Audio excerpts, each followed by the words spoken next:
नमस्कार, आप देख रहे हैं सुप्रभात न्यूज एमपी और मैं हूं आपके साथ महक कपूर। आइए नजर डालते हैं 25 फटाफट बड़ी खबरों की ओर। इससे पहले न्यूज को कहां से देख रहे हैं आप हमें कमेंट करके जरूर बताएं। उज्जैन के शहीद पार्क पर आज रविवार को होगी अमित शाह की सभा। केंद्रीय गृह मंत्री अमित शाह की आम सभा उज्जैन में आज 29 अक्टूबर को शाम 6 बजे शहीद पार्क पर होगी। वे सभा से आधे घंटे पहले इंदौर से उज्जैन आएंगे, सर्वप्रथम महाकालेश्वर मंदिर में पूजन करेंगे, फिर शहीद पार्क आम सभा को संबोधित कर चुनाव प्रचार अभियान की शुरुआत करेंगे। उज्जैन सहित प्रदेश भर के मतदाताओं से भाजपा प्रत्याशियों के पक्ष में वोट मांगेंगे। सभा उपरांत स्थानीय नेताओं को चुनाव जीतने का मंत्र देंगे। 5G लैब टेस्टिंग के लिए देश के 100 लैब में से IIT इंदौर का चयन। भारत सरकार का दूरसंचार विभाग में 5G की टेस्टिंग के लिए 100 लैब स्थापित की जानी है। इनमें से 5G लैब की स्थापना के लिए भारतीय प्रौद्योगिकी संस्थान इंदौर का चयन किया गया। यह लैब IIT परिसर में तैयार की जाएगी। इसकी घोषणा प्रधानमंत्री नरेंद्र मोदी ने नई दिल्ली स्थित भारत मंडप में हुई इंडिया मोबाइल कांग्रेस के 7वें संस्करण के उद्घाटन अवसर पर की। इस लैब को स्थापित करने का उद्देश्य छात्रों और स्टार्टअप समुदायों में 5G तकनीक को क्षमता बढ़ाना है। विद्यालयों ने मानव श्रृंखला से बनाई जिले की आकृति। मतदाता जागरूकता अभियान में लिया भाग। जिले में मतदाता जागरूकता अभियान निरंतर चलाया जा रहा है। कई बड़े आयोजन जिले में किए जा रहे हैं, जिससे सभी आयु वर्ग के मतदाता अपनी लोकतांत्रिक दायित्व को निभा सके। मतदाताओं को मतदान के प्रति जागरूकता करने के लिए शनिवार को जिला मुख्यालय अनूपपुर में एकलव्य आवासीय विद्यालय प्रांगण में विद्यालयीन छात्रों, शिक्षकों तथा प्रशासनिक अधिकारियों की उपस्थिति में अनूपपुर जिले के तीनों विधानसभा क्षेत्रों को प्रदर्शित करते हुए जिले का निरीक्षक की मानव श्रृंखला बनाई गई। 3 दिन बाद फिर बदलेगा मध्य प्रदेश का मौसम। उत्तरी हवाओं से बड़ी सिरहन, तापमान में गिरावट। मध्य प्रदेश में उत्तर भारत से आ रही सर्द हवाओं के चलते सभी स्थानों पर न्यूनतम तापमान में गिरावट का दौर देखा जा रहा है और रात में ठंड का एहसास भी हो रहा है। फिलहाल 2-4 दिन प्रदेश का मौसम ऐसा ही बना रहने वाला है। प्रदेश में कोई भी मौसम प्रणाली सक्रिय न होने के कारण वातावरण में नमी कम हो गई है और मौसम शुष्क बना हुआ है। आसमान साफ होने से तापमान में गिरावट आ रही है और ठंड का एहसास हो रहा है। नवंबर की शुरुआत में प्रदेश के कई जिलों में ठंड तेजी से बढ़ सकती है। एमपी विधानसभा चुनाव 2023 के लिए कांग्रेस ने जारी की स्टार प्रचारकों की सूची। मध्य प्रदेश में विधानसभा चुनाव के लिए 17 नवंबर को मतदान होगा। राजनीतिक दल अपनी रणनीति के तहत तैयारियां कर रहे हैं। प्रदेश में चुनाव प्रचार और राजनीतिक सभाओं के लिए पार्टियां प्लानिंग कर रही हैं। शुक्रवार को भाजपा ने स्टार प्रचारकों की सूची जारी कर दी है और देर शाम कांग्रेस ने भी स्टार प्रचारकों की सूची जारी कर दी। मध्य प्रदेश में विधानसभा चुनाव के लिए सोनिया गांधी, राहुल गांधी, प्रियंका गांधी वाड्रा, मल्लिकार्जुन खड़गे सहित करीब 40 बड़े नेता पार्टी का प्रचार करेंगे। प्रधानमंत्री मोदी की चिट्ठी को घर घर पहुंचाएंगी भाजपा, खत में शिवराज की तारीफ। भाजपा ने भले ही शिवराज सिंह चौहान को मध्य प्रदेश में मुख्यमंत्री का चेहरा प्रोजेक्ट नहीं किया, लेकिन प्रधानमंत्री नरेंद्र मोदी ने प्रदेशवासियों के नाम लिखित चिट्ठी में शिवराज की प्रशंसा कर चुकी है। उन्होंने शिवराज सिंह चौहान और प्रदेश की भाजपा सरकार की जमकर प्रशंसा की। अब यही चिट्ठी पार्टी घर घर पहुंचाने की तैयारी में है। राजनीति के विशेषज्ञों के अनुसार पीएम मोदी के पत्र के कई मायने हैं। उन्होंने इस विधानसभा चुनाव में स्वयं को आगे तो रखा ही है, वहीं शिवराज की प्रशंसा कर विपक्ष को अलग संदेश भी दिया। छिंदवाड़ा में बोले केंद्रीय गृह मंत्री अमित शाह, मध्य प्रदेश में इस बार 3 दीपावली। मध्य प्रदेश दौरे पर पहुंचे देश के गृह मंत्री अमित शाह ने कांग्रेस के परिवारवाद को एक बार फिर निशाना बनाया। उन्होंने कहा है कि मध्य प्रदेश में 3 परिवारों की कांग्रेस चल रही है और 3 तिगाड़ा काम बिगाड़ा की कहावत भी सभी ने सुनी हुई है। उन्होंने राम मंदिर को लेकर भी कांग्रेस और राहुल गांधी को आड़े हाथों लिया। मध्य प्रदेश में विधानसभा चुनाव सरगर्मियां तेज हो रही है और देश के गृह मंत्री अमित शाह 3 दिवसीय मध्य प्रदेश दौरे पर है। इस दौरान शाह छिंदवाड़ा पहुंचे और उन्होंने जुन्नारदेव में एक जनसभा को संबोधित किया। उन्होंने जनता से कहा कि इस बार 3 तरह की दीपावली मनाई जाएगी।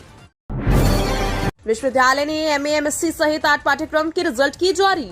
देवी अहिल्या विश्वविद्यालय ने महीने से अटके स्नात और स्नातकोत्तर पाठ्यक्रम के रिजल्ट जारी कर लिए हैं और बीते 48 घंटे में विश्वविद्यालय ने आधा दर्जन रिजल्ट वेबसाइट पर अपलोड कर दिए हैं। ये सारे परिणाम सेमेस्टर परीक्षा प्रणाली वाले घोषित हुए हैं। इसमें BBA, MBA, MSc और MA पाठ्यक्रम जारी हैं। अधिकारियों के मुताबिक महज 5 से 7% विद्यार्थियों की परिणामों में बदलाव हुआ है। बाकी छात्र छात्राओं को ATKT की परीक्षा देना होगा, जो जनवरी में प्रस्तावित है। 20 साल बाद आज 29 को भोपाल में होगा सुहिना सिंधी समारोह। अखिल भारतीय सिंधी बोली और साहित्य सभा नई दिल्ली वर्ष 2023 का वार्षिक अवार्ड कार्यक्रम सुहिना सिंधी समारोह का आयोजन सिंधु भवन भोपाल में कर रही है। लगभग 20 वर्ष बाद भोपाल को इस प्रतिष्ठित आयोजन का सौभाग्य मिला है। आज रविवार को शाम 6 बजे से यह कार्यक्रम प्रारंभ होगा। सभा के पदाधिकारी SB रिजवानी ने बताया कि सुहिना सिंधी समारोह के अंतर्गत लेखन, सिंधी, पत्रकारिता, चित्रकला, नाटक, गायन और संगीत साधना के लिए देश के 8 विभूतियों को सम्मानित किया जाएगा। कर्मचारियों को मिलेगा नए वेतन आयोग का लाभ, डीए पेंशन में होगी बढ़ोतरी। नए वेतन आयोग के गठन पर बड़ी अपडेट सामने आई है। गृह मंत्री द्वारा दी गई जानकारी के मुताबिक नवंबर 2022 में गठित समिति अगले महीने तक सिफारिश सौंपने की तैयारी में है। ऐसे में राज्य सरकार द्वारा इसके कार्यान्वयन पर उचित निर्णय लिया जाएगा। वहीं दिसंबर के अंत तक या जनवरी 2024 के नए वेतन आयोग का गठन किया जाएगा, जिसके साथ ही राज्य सरकार के कर्मचारियों को 7वें वेतन आयोग का लाभ मिलेगा। साथ ही उनके वेतन में भी बड़ी वृद्धि रिकॉर्ड की जाएगी। कांग्रेस ने 5, भाजपा और बसपा ने एक जिलाध्यक्ष को बनाया उम्मीदवार। कांग्रेस व भाजपा ने नए चेहरे मैदान में उतारने की होड़ के चलते संगठन के दिग्गजों को भी चुनाव मैदान में उतार दिया। भाजपा ने एक व कांग्रेस ने जिला कांग्रेस कमेटी के 5 अध्यक्षों को प्रत्याशी बनाया है। बिलासपुर जिला कांग्रेस कमेटी के अध्यक्ष विजय केशरवानी पार्षद भी हैं। जिलाध्यक्षों को चुनावी मैदान में उतारने के चलते चुनाव संचालन व प्रबंधन को लेकर व्यवहारिक दिक्कतें भी आने लगी हैं। चर्चा यह भी है कि दोनों दलों द्वारा जल्द ही इन जिलों में कार्यकारी अध्यक्ष की नियुक्ति की जा सकती है। भाजपा के लिए 21 देशों के एनआरआई मध्य प्रदेश की मतदाताओं को कॉल कर मांगेंगे समर्थन। 21 देशों के 250 से अधिक एनआरआई आज रविवार को मध्य प्रदेश के 20,000 मतदाताओं को कॉल करके विधानसभा चुनाव में भाजपा प्रत्याशियों के लिए समर्थन मांगेंगे। इसके लिए भाजपा के विदेश विभाग ने vote for MP calling campaign callathon चलाया है। पार्टी के विदेश विभाग प्रदेश संयोजक रोहित गंगवाल के नेतृत्व में आज रविवार को सुबह 8 बजे से रात 10 बजे तक कैंपेन चलाया जाएगा। एमपी-यूपी बॉर्डर पर 3.5 करोड़ रुपए की अंग्रेजी शराब जब्त। मध्य प्रदेश विधानसभा चुनाव को देखते हुए प्रदेश की अभी एजेंसियां एक्टिव हैं। पुलिस और आबकारी की खास नजर अवैध शराब परिवहन पर है। इसी क्रम में निर्वाचन में लगी फ्लाइंग स्क्वाड टीम ने एमपी-यूपी बॉर्डर पर अवैध शराब का एक बड़ा कंसाइनमेंट पकड़ा। टीम ने 3.5 करोड़ रुपए की अंग्रेजी शराब जब्त की है। साथ में एक आरोपी को भी हिरासत में लिया है। चुनाव को देखते हुए जिले की सीमाओं, खासकर ऐसे जिले जहां दूसरे देशों की सीमा मिलती है, वहां बहुत सतर्कता बरती जा रही है। हमास ने गाजा के अस्पताल को बनाया अपना अड्डा। 17 अक्टूबर 2023 के दिन गाजा के अल अहली बैप्टिस्ट अस्पताल पर रॉकेट से हमला हुआ। इसमें 500 से अधिक लोगों की मौत हो जाती है। हमला गाजा अस्पताल पर हुआ था। ऐसे में पूरी दुनिया इसके पीछे इजरायल का हाथ मानती है। चारों तरफ इस हमले का विरोध होता है। अमेरिकी राष्ट्रपति जो बाइडेन और भारत के प्रधानमंत्री नरेंद्र मोदी ने घटना को शर्मनाक बताया। इस बीच इजरायल ने एक वीडियो पेश किया, वहीं साबित कर दिया कि यह हमला हमास के आतंकियों ने किया। वो इजरायल की तरफ निशाना बनाकर रॉकेट से हमला करते हैं, लेकिन मिसफायर होने के कारण अस्पताल पर जा गिरा। जबलपुर की 26 सदस्यीय कराटे टीम भोपाल रवाना, राष्ट्रीय खेलों में लेगी हिस्सा। जबलपुर की 26 सदस्यीय कराटे टीम शुक्रवार को राष्ट्रीय स्पर्धा में भाग लेने भोपाल रवाना हुई। संभागीय दल जूनियर व सब जूनियर बालक व बालिका वर्ग में भाग लेगा। इससे पहले टीम का प्रशिक्षण शिविर स्थानीय शिवाजी मैदान में आयोजित किया गया, जिसमें विभिन्न आयु वर्ग के खिलाड़ियों ने भाग लिया। टीम कोच शिहान मोहम्मद नफीस ने बताया कि खिलाड़ी पदक विजेता प्रदर्शन के लिए तैयार है। महंगाई रोकने के लिए एग्री कमोडिटी ट्रेडिंग पर पाबंदी बढ़ी, अगले साल दिसंबर तक प्रतिबंध। महंगाई रोकने के लिए सरकार की ओर से कदम उठाना जारी है। वायदा कारोबार पर अंकुश के लिए एक और आदेश जारी कर दिया गया। सेबी ने 7 तरह की एग्री कमोडिटी के वायदा कारोबार पर पाबंदी को 1 साल के लिए बढ़ा दिया है। इनमें गेहूं, सरसों, चना और मूंग जैसे अनाजों के साथ ही तिलहन में सोयाबीन, क्रूड पाम के साथ गैर बासमती ट्रेडिंग पर पाबंदी को 1 साल के लिए बढ़ा दिया गया। आदेश के मुताबिक इन सभी एग्री कमोडिटी के वायदा कारोबार पर दिसंबर 2024 तक पाबंदी जारी रहेगी। ग्रीन पटाखों से रोशन होगी दीपावली, पर्यावरण को खतरा नहीं। सबसे बड़े त्योहार दीपावली में अब सिर्फ 16 दिन बचे हैं। दीपावली को लेकर बाजार में रौनक बढ़ने लगी है। दीपावली के चलते अब शहर के पटाखा बाजार में भी भीड़ बढ़ने लगी है। आतिशबाजी के थोक बाजार में लोग खरीदारी करने के लिए पहुंचने लगे हैं। इस बार की दीपावली ग्रीन पटाखों से रोशन होगी। पर्यावरण को सुरक्षित रखने के लिए आम लोग भी अब इको फ्रेंडली पटाखों की डिमांड करने लगे हैं। सामान्य आतिशबाजी की जगह इको फ्रेंडली पटाखों का उपयोग कर रहे हैं। इसके चलते कारोबारियों ने भी 90% स्टॉक ग्रीन पटाखों का ही मंगवाया है।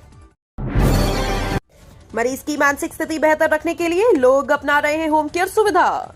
कई बीमारियां ऐसी होती हैं जिनका लंबे समय तक उपचार चलता है। इनमें महीनों तक मरीजों को अस्पताल में ही भर्ती रहना पड़ता है। इससे मरीज के स्वजन भी अस्पताल में परेशान होते रहते हैं और अस्पताल के कमरों का शुल्क भी भारी पड़ता है। ऐसे में मरीजों के लिए होम केयर अर्थात घर में ही अस्पताल जैसी सुविधा का चलन तेजी से बढ़ रहा है। इसे बड़ी संख्या में लोग अपनाने लगे हैं। विश्वविद्यालय में 300 से ज्यादा कर्मचारी निर्वाचन कार्यों में व्यस्त। नवंबर के तीसरे सप्ताह में विधानसभा चुनाव होने वाला है। इन दिनों चुनाव की तैयारियों में सरकारी विभाग के अधिकारियों और कर्मचारियों की निर्वाचन से जुड़े कार्यों की जिम्मेदारी सौंपी गई। इसमें देवी अहिल्या विश्वविद्यालय के परीक्षा और गोपनीय विभाग के 300 से ज्यादा कर्मचारियों की ड्यूटी लगाई गई। इन दिनों इन्हें प्रशिक्षण दिया जा रहा है। इस कारण विश्वविद्यालय से जुड़े कार्य प्रभावित होने लगे हैं। डिग्री, डुप्लीकेट मार्कशीट, माइग्रेशन और ट्रांसक्रिप्ट बनाने में काफी समय लग रहा है। परेशान छात्र छात्राएं इन दिनों विश्वविद्यालय के चक्कर लगाने में मजबूर हैं। प्याज रुलाने को तैयार, एक हफ्ते में दोगुना हुए दाम, जल्द 100 रुपए किलो हो सकती है कीमत।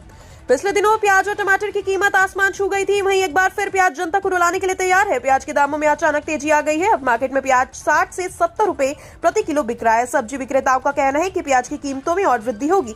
यह कीमत 100 रुपए प्रति किलोग्राम तक जा सकती है। दिल्ली की गाजीपुर मंडी के एक प्याज व्यापारी ने समाचार एजेंसी को बताया कि प्याज की आमद काफी कम है, जिसके कारण कीमतें अधिक हैं। भोपाल की इन सीटों पर बागी नेता बिगाड़ेंगे कांग्रेस बीजेपी का खेल। मध्य प्रदेश विधानसभा चुनाव के लिए टिकट बंटवारे के बाद से बीजेपी कांग्रेस में टिकट के दावेदार नेता अपने बागी तेवर दिखा रहे हैं। भोपाल की 4 सीटों पर बागी तेवर देखने को मिल रहे हैं। इसमें खास तौर पर से भोपाल की उत्तर विधानसभा है, जहां आतिफ अकील के लिए उन्हीं के चाचा आमिर अकील परेशानी बन गए हैं। भोपाल की उत्तर विधानसभा सीट में आमिर अकील ने भी नामांकन दाखिल करने की तैयारी है। दरअसल भोपाल की 7 विधानसभाओं में से 3 सीटों पर कांग्रेस के बागी नेताओं की मुश्किलें बढ़ती नजर आ रही हैं।